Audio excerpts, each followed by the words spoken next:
नमस्कार प्रेक्षकांनो, कमळी मालिकेच्या येणाऱ्या जबरदस्त भागामध्ये आपल्याला खूप छान वळण आता पाहायला मिळते। कमळी आता स्वतःहून दाखवणारे प्रेक्षकांनो, तिच्यावर जो काही अन्याय झालाय त्याच्या विरुद्ध ती आता ठामपणे उभी राहणारे, स्वतःला न्याय मिळवून देणारे आणि हे सगळं पाहणं फारच इंटरेस्टिंग ठरणारे। तर मंडळी, आजचा भाग इतका छान दाखवलाय ना, शेवटपर्यंत नक्की बघा, कारण सरपोतदाराची अक्कल कशी आता आपली कमळी वटणीवर आणणारे ना, आणि अनिकाने ज्या काही खोट्या बातम्या पसरवल्या की तिची लायकी दाखवायचा प्रयत्न केलाय, हे सगळं कमळी मात्र आता हाणून पाडणारे। होय प्रेक्षकांनो, आजचा भाग शेवटपर्यंत नक्की बघा। चॅनलवरती नवीन असाल तर चॅनलला सबस्क्राईब करा, व्हिडिओला लाईक करा।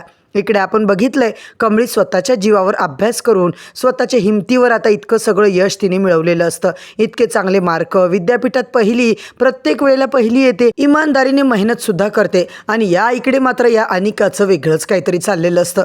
कमळी कॉलेजमध्ये टॉपर आहे, कमळी आता इतकी हुशार आहे आणि ऋषी कमळीचं एकमेकांवर प्रेम आहे हे काही त्या अनिकाला देखवतच नाहीये। कमळी आपल्या मार्गातला सगळ्यात मोठा काटा आहे आणि तिला मात्र आता दूर करायचं। अनिकाला काही करून ऋषीच्या जवळ जायचं असतं, ऋषीसोबत लग्न करायचं स्वप्न मात्र तिचं असतं।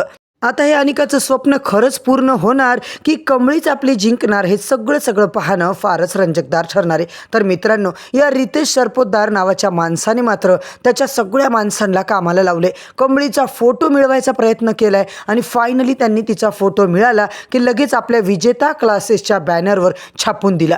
आता मात्र फोटोही मिळाला, फोटो मिळवण्यात ते यशस्वी झाले आणि तो फोटो कसा मिळाला, कुणी दिला, कुणालाच काही माहिती नाहीये। आता फोटो मिळाला ठीक आहे, आणि त्यांनी चक्क त्या बॅनरवर फोटोही लावला, त्यामुळे कमळीचा फोटो मिळवून रितेश सरपोतदारचं काम मात्र सोपं झाले। त्याने एक फोन केला आणि एक्झॅक्टली प्रेक्षकांनो त्याच्या मनासारखं झालं। वरून या सरपोतदारनं केलं काय तर मोठं बॅनर छापलं आणि त्याच्यात कमळीची वाहवा तर केलीच नाहीये, उलट कमळीचा अपमान केलाय। कमळी कॉलेजमध्ये टॉपर असते, तिला एक मान असतो, रिस्पेक्ट असते, लोक तिच्याकडे खूप चांगल्या नजरेने बघत असतात, का तर कमळी टॉपर आहे म्हणून, खूप हुशार आहे म्हणून। पण या रितेश सरपोतदारने स्वतःच्या बॅनरवर तिचा फोटो छापला, मी हिला गायडन्स केलं म्हणून या पोरीने इतके चांगले मार्क मिळवले। रितेश सरपोतदारचं असंच म्हणणं असतं। आता मात्र कमळीची नाचक्की झाली प्रेक्षकांनो। कमळी इतकी चिडते ना, चिडून तिचा संताप होतो।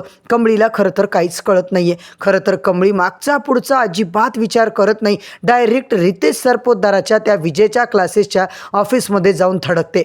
त्याला विचारते, काय रे, तू हा जो गेम खेळलाय ना, किंवा तुझा हे घाणेरडा जो काही डाव चाललाय ना, तुला खूप महागात पडणार आहे, त्याच्यामुळे तू आता याच्यातून सुटण्याचा प्रयत्न केला ना तरी सुद्धा सुटता येणार नाहीये। तो आता सरपोतदार म्हणतो, एवढीशी 1.5 दमडीची भिकारडी गावच्या पोरगी गावातून आली आहे खेडवळ, आणि तू मला शिकवतेस? मी रितेश सरपोतदार आहे, विसरू नको। प्रत्येक वेळेला मला येऊन धमक्या काय देतेस ग? काय वाकडं केलंय मी? काय कमी आहे माझ्यामध्ये आणि काय चुकलंय माझं? मी ना रितेश सरपोतदार आहे। ओ रितेश सर, तुम्ही स्वतःला इतके ग्रेट समजू नका, तुमचा ग्रेटनेस काढायला मला एक मिनिटसुद्धा लागणार नाहीये। मी सुद्धा आता काही करू शकते आणि तुम्हाला रिस्पेक्ट वगैरे मी तर देणारच नाहीये। रिस्पेक्ट तुम्हाला समाजामध्ये लोक का ओळखतात, का तुम्हाला मान देतात? उगाचच तुम्ही आमची बदनामी करण्याचे काय प्रयत्न करताय? खरं तर तुमची बदनामी मला करायची नाहीये। कसं आहे ना रितेश सरपोतदार, तुम्ही सहज सांगितलं, सरळ साध्या याच्यात ऐकणारी लोक नाहीये, लायकीत राहत नाहीये ना, हे माझ्या लक्षात आले। आणि रितेश सरपोतदार, कसं आहे ना, तुम्ही आमच्यासारख्या हुशार मुलांचे नावं अशी बदनाम करता। मला माहिती आहे तुम्ही इतकी खालची पातळी गाठली आहे, तुमची लायकीच नाही आहे कशाचीच। रितेश सरपोतदार, तुम्ही मला न विचारता माझा फोटो बॅनरवर लावलाच का? कोण लावून दिलं तुम्हाला? कोणी आता इकडे फोटो आणून दिला मला सांगा? तो रितेश म्हणतो, काय ग, कुठली कोण हिरोईन लागून गेलीस की काय तुला विचारून फोटो लावायला? काय समजतेस काय तू स्वतःला? हो, माझ्या परमिशन शिवाय बॅनरवर फोटो लावलाच का हा विचारण्याचा अधिकार मला आहे ना सर। तुम्ही माझ्या प्रश्नाचे उत्तर द्यायला बांधील आहात। रितेश सरपोतदार, मला या प्रश्नाचं उत्तर हवंय। तो रितेश म्हणतो, तुला कुठल्या प्रश्नाचे उत्तर द्यायला ना मी अजिबात बांधील नाहीये। मी कोण आहे हे विसरू नको, मी रितेश सरपोतदार आहे, सगळ्या ट्युशन क्लासेसचा राजा आहे। राजा म्हणणं हेच बरोबर आहे। आणि तू कोण आहेस? तू 1.5 दमडीची भिकारडी पोरगी, तुझा एवढूसा फोटो बॅनरवर लावला आणि तुला इतकं तंतनायला काय झालं ग? तुझी लायकी हीच आहे, तुझी लायकी हीच आहे, तुला आता तुझी लायकी आम्ही दाखवली आहे। आता मात्र प्रेक्षकांनो, कमळी खूप चिडते। कमळी म्हणते माझी लायकी काढताना आता मी सुद्धा बघते तुम्ही कोण आहात. माझ्या परमिशनशिवाय चोरून माझा फोटो तुम्ही कसा लावू शकता. मी क्लासेस घेऊन इतके मार्क मिळवले असं तुम्ही खोटं तिकडे लिहिलं आहे ना, आणि तेच तुम्ही बॅनरवर छापून आणले बरोबर ना.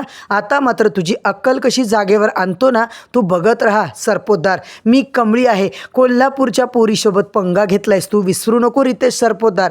आता मात्र तो सरपोतदार म्हणतो काय ग, कोण आहेस तू, मला अजिबात तुझी भीती नाही आहे. लावलाय तुझा फोटो, तुला काय करायचं करून घे. तुझा फोटो लावलाय आणि अजिबात ते बॅनर खाली उतरवणार नाही आहे. मी तुला अजिबात घाबरत नाही आहे. कमळी म्हणते हो हो, तू कसा घाबरशील रे, शक्यच नाही, कारण तू पैसेवाला माणूस आहेस. पैशाने सगळं आता वाटेल ते विकत घेऊ शकतो, कोणाचाही फोटो लावू शकतो, खोट्या बातम्या छापू शकतो, स्वतःचं नाव मोठं करू शकतो.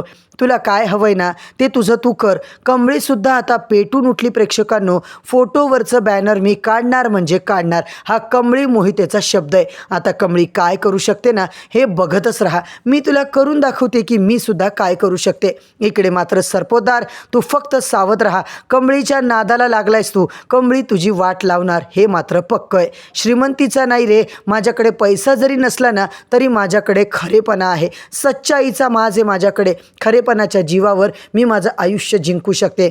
शिवाजी महाराजांनी शिकवलंय अन्याय सहन करायचा नाही, आणि जो कोणी अन्याय करतोय ना त्याला अन्याय करू सुद्धा द्यायचा नाही, त्याचं मुंडकं जागेवर मोडून टाकायचं. आता बघ मी तुला कशी करते आणि तुझी नाचक्की कशी करते. ही कमळी मात्र आता काय आहे ना तुला लवकरच समजणार आहे. इकडे मात्र प्रेक्षकांनो, या दोघांचे खूप भांडणं चालू असतात, वादावादी चालू असते. रितेश सरपोतदारचा शब्द आहे, तुला ओपन चॅलेंज मी करतो, तुला काय करायचं कर, तुझी पावर वापर आणि हा बॅनरवरचा फोटो काढूनच दाखव, मगच मी तुला मानलं. आता मात्र तू काय लेवलची पोरगी आहे मलाही बघायचे. इकडे मात्र प्रेक्षकांनो, या दोघांची जबरदस्त टक्करच आपल्याला पाहायला मिळते आणि दोघांनी एकमेकांना ओपन चॅलेंज केलेलं असतं. कमळीला बॅनरवरचा फोटो काढून दाखव, मी आता फोटो काढणार नाही, असं आता या दोघांचं चालू असतं. आता मात्र अनिकाचं वेगळंच कारस्थान चालू असतं. अनिकासारख्याच अनिकाच्या मैत्रिणी सुद्धा मूर्ख टुक्कार पोरी कॉलेजमध्ये आता चर्चा करतात की ही कमळी हुशार नाहीच आहे, रितेश सरपोतदारने हिच्यावर खूप मोठी मेहरबानी केली, हिला गायडन्स दिलं, हिला शिकवलं, हिला सगळे बुक्स प्रोव्हाइड केले, म्हणूनच आज ती त्या पोझिशनला आहे आणि आपल्याला दाखवत होती की मी खूप हुशार आहे, मी रात्र अभ्यास केला. खरं तर कमळी हुशार वगैरे नाहीच आहे, हे सगळे तिचे नाटकं आहेत. आता मात्र प्रेक्षकांनो, ऋषी सरांचा सुद्धा तिने वापर केला आहे आणि डायरेक्ट रितेश सरपोतदार आणि अनिका मात्र म्हणते हो ती भिकारडी ना त्या सरपोतदारची ट्युशनची फी सुद्धा देऊ शकते का, अजिबात नाही देऊ शकत. अरे लाखांच्या घरात आहे त्याच ट्युशनची फी. इकडे विजेता क्लासेस खूप महाग आहेत, रितेश सरपोतदारची लाखांची कशी काय फीस ही भरू शकते. सगळ्या मैत्रिणी फिदी हसत असतात. आता मात्र कमळी एक नंबरची नालायक पोरगी, काहीतरी गोंधळ तिने केलाय आणि काहीतरी उल्लू बनवून त्या सरपोतदारच्या क्लासेसमध्ये हिने घोटाळा घातलाय, म्हणूनच ही आता इकडे विद्यापीठात पहिली आली ना. आता मात्र तिला चांगले मार्क मिळाले म्हणून कमळीला बदनाम करण्याचं काम प्रेक्षकांनो अनिका आणि तिच्या ग्रुपने चालू केलेलं असतं. कमळी आता बदनाम झाली, कमळीची व्हिडिओ आता व्हायरल करायला सुरुवात केलेली असते. अनिका तिच्या मैत्रिणी, कमळी आता एक फ्रॉड पोरगी आहे, खोटी नाटी बोलून मार्क वगैरे मिळवते, काही टॅलेंटेड वगैरे नाही आहे, पण इकडे आमच्यासमोर खूपच हुशाऱ्या मारते, असे काही व्हिडिओ काढून सोशल मीडियावर आता व्हायरल केले. निंगी आता तो व्हिडिओ पाहते आणि धावतच कमळीकडे जाते. कमळी, अगं कमळे बघ हे कसले व्हिडिओ आहेत, अगं काय केलं या अनिकाने, तिच्या मैत्रिणींनी हे सगळे व्हिडिओ सोशल मीडियावर टाकले आणि तू रितेश सरपोतदारकडे क्लासेसला जाते म्हणूनच तुला इतके सगळे मार्क मिळाले असं त्यांचं म्हणणं आहे, म्हणूनच तू आता विद्यापीठात पहिली आलीस कमळे असं ते बोलतायत. निंगी मात्र आता प्रेक्षकांनो हवालदिल झाली आहे. अनिकाच्या तोंडाला आपण लागू शकत नाही, तिच्या नादाला लागलं तर ती मात्र आपली वाट लावेल ग कमळे. आता तिच्या मैत्रिणी आणि ती कशी लेवलची आपल्याला माहिती आहे ना. इकडे मात्र आता कमळी म्हणते हे बघ निंगे, घाबरू नको, काय बोलायचं आहे तिला बोलू दे, मला कशानेच फरक पडत नाही आहे. अगं कमळे असं कसं म्हणतेस तू फरक पडत नाही म्हणून, जी अनिका तुझ्याविषयी काही खोटं बोटं बोलत सुटली आहे, तुझी बदनामी करत सुटली आहे. खरं तर तू आता कॉलेजमध्ये पाऊल टाकलं तर सगळे पोरं तुला चिडवतील, अगं तुझ्या गळ्यात चपलीचा हार घालतील, अशी वेळ आली आहे तुझी आता. इकडे पूर्ण स्टाफला मात्र आता तिने फसवले, अशी तुझी बदनामी केली. आता अन्नपूर्णा महाजन पूर्ण स्टाफला फसवते, सगळ्यांच्या डोळ्यात धूळ फेकते, असं असं म्हणून अनिकाने आता खूप काही करून तुझं नाव मात्र बदनाम केलंय कमळे. इकडे रितेश सरपोतदार सारखं तुला बदनाम करतोय, तुझं फोटो बॅनरवर लावलाय आणि या सगळ्यातून आता मात्र सुटका नाही. कमळी म्हणते, अगं कशाला घाबरते निंगे, मी काही केलंच नाही तर मी अडकण्याचा प्रश्नच कुठे येतो. अगं खोट्या लोकांची दुनिया मी एका मिनिटात उद्ध्वस्त करू शकते. तू ना निंगे अजिबात काळजी करू नका. अगं चुटकीचा डाव आहे माझ्या, मी कसा आता त्या अनिकाचा डाव तिच्यावर उलथवते ना, तू पाहतच राहा. खरं तर माझा दुश्मन आहे तो रितेश सरपोतदार. त्यांनी न विचारता माझा फोटो तिकडे वापरलाच कसा. लोकांना बोलायला जागा त्याच्याचमुळं मिळाली ना. आता मात्र माझा फोटो माझ्या परमिशनशिवाय त्याने टाकलाय म्हणून लोक बोलायला लागली, नाहीतर माझी लोकांनी लायकी काढली नसती. आता मात्र रितेश सरपोतदारला बोलायची वेळ आली, त्याची लायकी दाखवून द्यायची वेळ आली. त्याला कोल्हापूरचा झटका कसा असते ना, आता ही कमळी दाखवून देणार आहे. त्याला मी आता धमकी देऊन आले, त्याला सांगून आले की कमळीच्या नादाला लागू नको. तुझ्याकडे क्लासेस वगैरे जॉईन मी कधी केले नाही आहे आणि कधी मला करायचे सुद्धा नाही आहे. जबरदस्ती माझ्या माघारी त्याने माझा फोटो बॅनरवर टाकलाय ना निंगे, आता मात्र तू बघत राहा त्या बॅनरवरचा फोटो आता मी कसा काढते, सगळ्यांच्या समोर कशी आता त्याला माझी माफी मागायला लावते आणि मानहानीचा कसा दावा ठोकते. इकडे मात्र प्रेक्षकांनो, कमळी रितेश सरपोतदारची लायकी आता कशी दाखवते, स्वतः त्याच्याकडे क्लासेसला जात नाही हे तो स्वतः आता कसा सगळ्यांच्या समोर जगासमोर आता कबूल करणारे, हे प्रेक्षकांनो पाहणं फारच रंजकदार ठरणारे आणि हे आपल्याला सगळं उद्याच्या भागात पाहायला मिळणारे. म्हणूनच मित्रांनो, उद्याचा भाग पाहायला अजिबात विसरू नका आणि येणाऱ्या भागांचे सगळे अपडेट, सगळे प्रोमो अपडेट, अपकमिंग रिव्ह्यू जाणून घ्यायचे असतील तर चॅनलवरती नवीन असाल तर चॅनलला सबस्क्राईब करा, व्हिडिओला लाईक करा. तर मंडळी, उद्या परत भेटूया नवीन भागाच्या नवीन रिव्ह्यू सोबत. तोपर्यंत धन्यवाद.